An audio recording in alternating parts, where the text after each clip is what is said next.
Right now, this second, there is a chip inside a hospital ventilator keeping someone alive. There is a chip inside an F-35 fighter jet calculating a weapon's trajectory at 30,000 feet. There is a chip recommending what you watch tonight, approving your mortgage, generating the drugs that might cure cancer. These chips do not come from Intel. They do not come from AMD. They do not come from Samsung. They come from one company, one man, one obsession. As of 2026, NVIDIA is the most valuable company on the face of the earth. $4.5 trillion. That is larger than the entire GDP of Germany. And it is accelerating. The question no one can answer is this: is NVIDIA too big to fail, or is it building a bubble that will pop the global economy? This is corporate capital. We deconstruct the moves that shape the global economy. If you want to see the boardroom battles before they hit the headlines, hit subscribe now.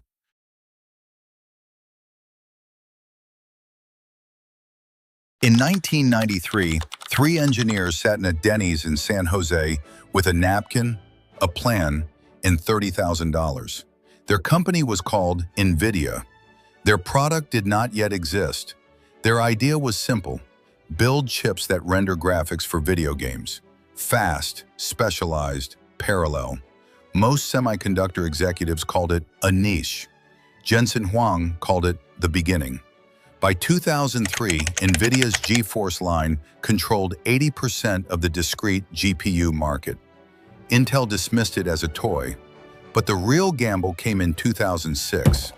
NVIDIA released something called CUDA, Compute Unified Device Architecture.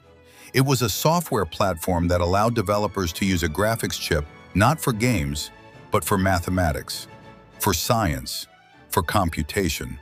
The reaction from the industry was, at best, confused. A graphics card company building a scientific computing platform? Analysts called it a distraction. Competitors ignored it entirely.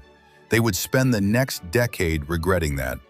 CUDA gave researchers a tool they did not know they needed: climate models, drug discovery, financial simulations. And then, in 2012, something happened that changed everything. AlexNet, a neural network trained on NVIDIA GPUs, crushed every competitor in an AI competition by a margin that shocked the entire field. The machine learning community noticed immediately. The entire field of deep learning had been quietly built on NVIDIA's ecosystem for 6 years. Intel and AMD had a 10-year head start. What they did not have was CUDA. And by the time they understood what that meant, the moat was already dug. Let's get one thing straight.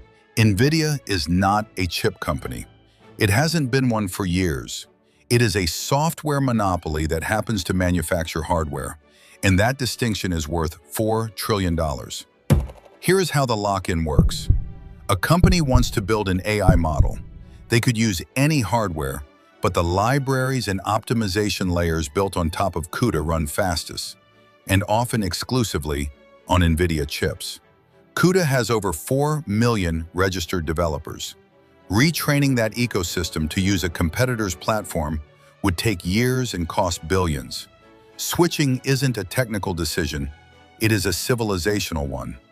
Now comes the Vera Rubin platform, the 2026 GPU architecture that serves as the foundation for the AI factory.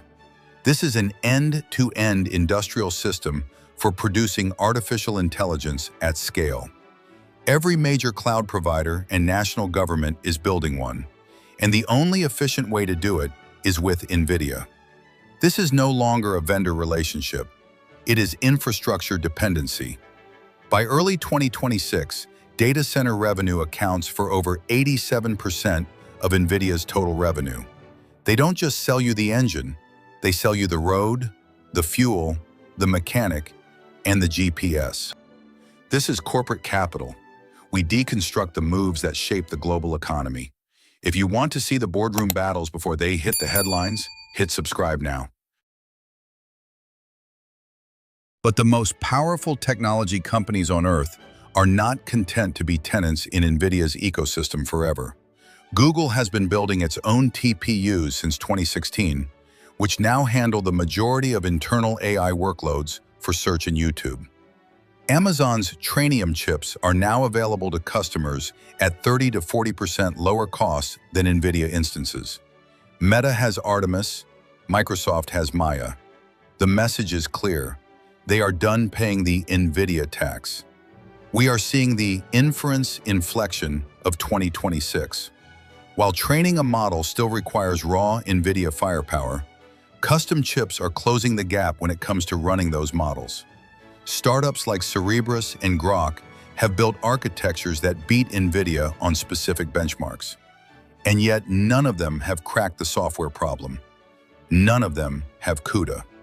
The resistance is real, but NVIDIA keeps moving the front line forward. The modern Rockefeller. In 1911, the Supreme Court broke up Standard Oil because it controlled 91% of refinery capacity. A century later, people are asking if Jensen Huang is the Rockefeller of the intelligence age. Huang operates on a philosophy of productive paranoia, the idea that the moment you believe you've won is the moment you've begun to lose. It's why he tells employees the company is always 30 days from going out of business, even while it is worth $4.5 trillion. Regulators are watching, and antitrust investigations are open. But even if NVIDIA were broken up tomorrow, the ecosystem it hardwired into the global research community does not go away. We are entering an era where the most valuable resource on Earth is computation.